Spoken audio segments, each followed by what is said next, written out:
Today I want to discuss Chapter 12 in Richard Stillman's book on public administration. Chapter 12 is actually the first chapter out of Irene Rubin's 1990 book called The Politics of Public Budgeting. Budgeting is such an interesting subject to me that I designed a course called Budgeting for Public and Nonprofit Organizations that I teach for St. Edward's University. Budgeting is the most important process in public management. The budget is the primary document of government accountability. The budget process includes planning, coordination, decision-making, implementation, monitoring, amending the budget, internal controls, and finally auditing. Budgeting determines what really gets done by government and how it's funded. So what is budgeting? Well, according to Irene Rubin, it's a planning and a decision-making process, and it's also an accountability process. Budgeting implies a balance between income, expenditures, and debt. So there are a lot of choices that have to be made. What budgeting basically does is it allocates scarce resources. Budgeting determines where the money comes from and then where it goes. Budgeting is all about balancing and borrowing. There has to be a balance between revenues and expenditures. When expenditures exceed revenues, a deficit occurs. And there are really three ways, and only three ways, to balance a budget. First is to increase revenues. You have to bring in more funds. The second is to decrease expenses so that you spend less. And the third one is to incur debt. Debt's often used to finance things like long-term capital expenses. And once debt is incurred, then servicing that debt becomes an expense, an operating expense. So let's talk about budgeting as a process from Rubin's chapter. The budgetary process is constrained by time limits. That's a really important factor in budgeting. The budget has to be approved by the legislative body, whoever that is, before the beginning of the next fiscal year. So there's a calendared time limit. Without budget appropriations, there's no legal authority to pay salaries or do anything else. And so that's why when the White House and Congress deadlock, which they do occasionally when the administration and Congress are at odds, Congress usually ends up having to pass what's called a continuing resolution to prevent the government from shutting down, which it's done in the past. The Minnesota state government did that just last year in July of 2011. The Texas legislature has special sessions if they don't pass the budget during the regular session, and that's a pretty common occurrence as well. The budgeting process, according to Rubin, also includes the order in which budget decisions are made. Think about it this way. They might first project the expenditures that are estimated for the next fiscal year. Then they have to set the tax rate, determine what tax requirements are. Or on the other hand, they might set the tax rate first, and then they have to force the expenditures to fit the available revenue. So that's two different ways that the thing can be ordered. And then another decision about ordering is how and when they pay off debt. Are they going to do it short term or much longer term? According to Rubin's article, public budgeting involves lots of people and organizations with different goals. And public budgets are very susceptible to external forces like the economy, the weather, disasters, the media, decisions that other governments make, and most of all, the influence of citizens and lobbyists. Public budgets are a key form of government transparency. That's the way we really know what government does. And public budgets are also subject to lots of legal and political constraints.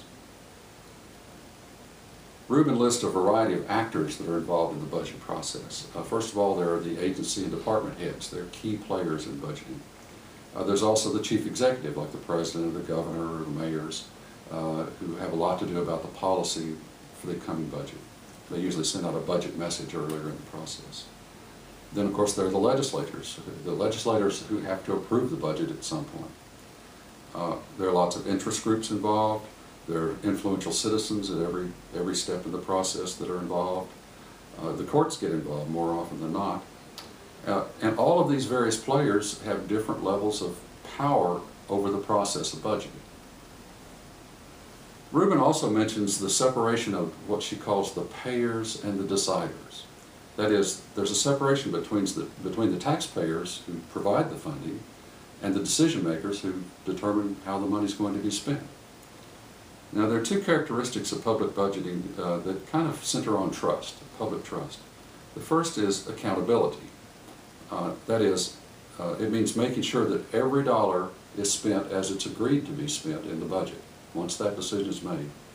And then secondly, that making sure that all these public funds are accurately accounted for, so that we can determine they really did do what they were supposed to do.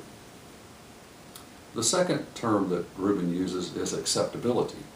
That is, making sure that the politicians and the bureaucrats align their budget decisions with public priorities. Now, the problem with that is balancing all of these various constituencies. Whose priorities do they implement? That's always the major question. And then we rely on transparency and accountability to determine what's acceptable in terms of public priorities. The budget documents are supposed to show everything very clearly. It's all laid out, all the numbers are there. The problem is that it's not always a complete or accurate picture. First of all, the cost projections and the revenue estimates can be distorted by the way they're calculated. Numbers can be fudged, and they are sometimes. Another point is that the clarity in the budget can be obscured by the complexity of the budget process and the accounting process. There are lots of different things there that happen. There are contingency funds, reserve accounts.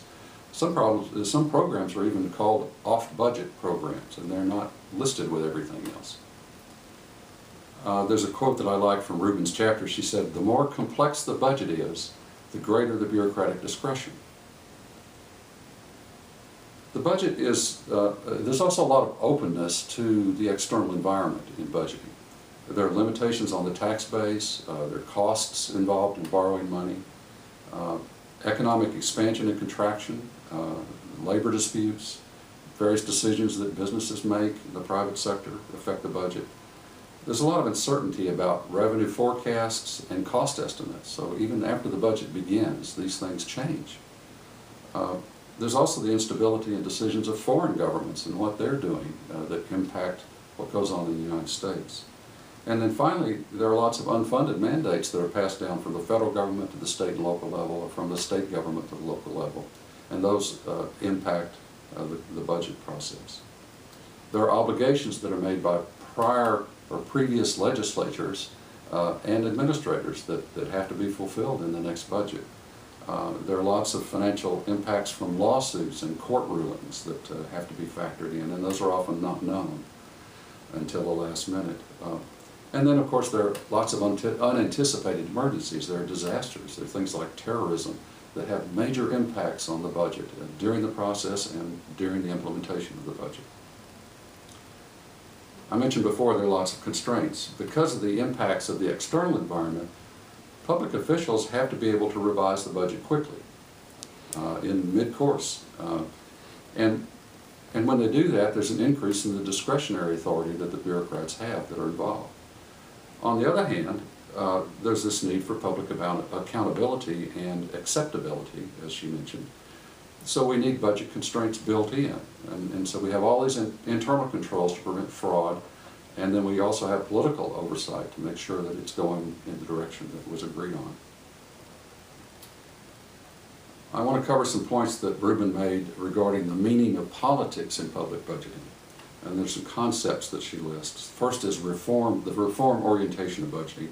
Budgeting started during the progressive era at the beginning of the last century with the old politics and administration dichotomy. It was to bring more truth in government. Then there's the concept of incrementalism. That is, there are gradual changes in the budget because of all the negotiating and bargaining that's going on. Changes end up being incremental rather than huge for the most part. There's a dominance of interest groups. All of this debating and negotiating between various interests is where the majority power comes together. That's where the majority position gets decided.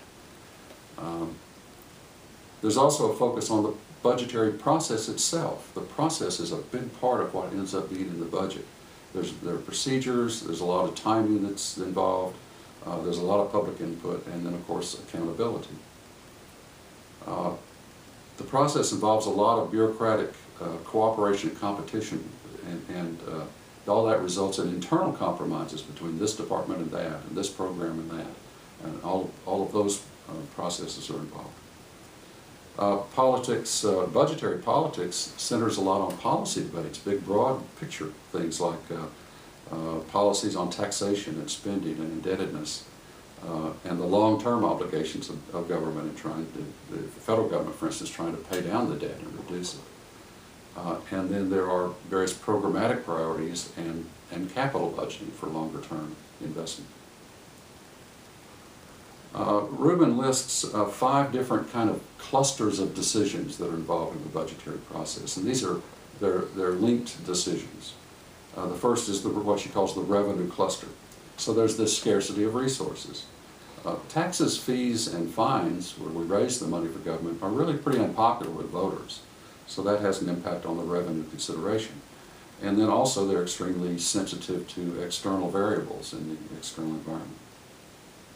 The second one is the budget process cluster we just talked about. All these legal, procedural, and time limitations that are built in, who actually participates in the decision making, and when and how those participants are able to exert their influence is important. The next one is the expenditure cluster. There are all these estimates of costs and revenue. Inflation has to be factored in, the cost of money. And then there's all this information that gets kind of aggregated from the bottom up through the bureaucracy as people figure out how much they need to have in order to pay for what they have to do. And then there are new programs and really exceptional items that have to be counted in. She also lists the balance cluster. So balancing is really key here. Revenues have to equal expenditures, at least in theory, in order to avoid deficits. Again, there are 3 ways to balance the budget. First, to increase the revenues. Second, to decrease the expenses. And third, to incur debt. There are also unfunded mandates that shift the responsibility from one level of government to another. The last budget cluster is the implementation cluster. So there's all this accounting that has to go on and monitoring. There are internal controls, things like purchase orders and approvals and signatures that have to go on in order to track the money that gets spent. Then there are lots of unanticipated expenses that occur during the budget year, and often there are revenue shortfalls. So adjustments have to be made internally within the budget. There are a lot of revisions, and oftentimes there are supplemental appropriations that are necessary in order to get through the budget year. Budgeting really works in 3 directions. First, there's the sort of top-down direction from the legislators and the chief executives determining taxation policy and programmatic policies from the big picture. And then it works from the bottom up as well. That is, the bureaucrats are having to estimate and detail out the costs of what it's going to take to implement the programs for the year. And then the third direction is from the sides. There are all these external influences that come to bear in the budget process even after it's implemented. And all this has to be accomplished under the pressure of calendar deadlines so that the budget is prepared in order for that fiscal year to start. And at the end of the year, it ends. And then everything gets audited. So I think, to sum it up, the most powerful decisions made in government are really budgetary decisions. And to understand how public administration works, you have to understand how the budgetary process works and the impact that it has on what we do in government. The budget process is really where all these political choices get implemented. And that's how we know what government really does. Thanks.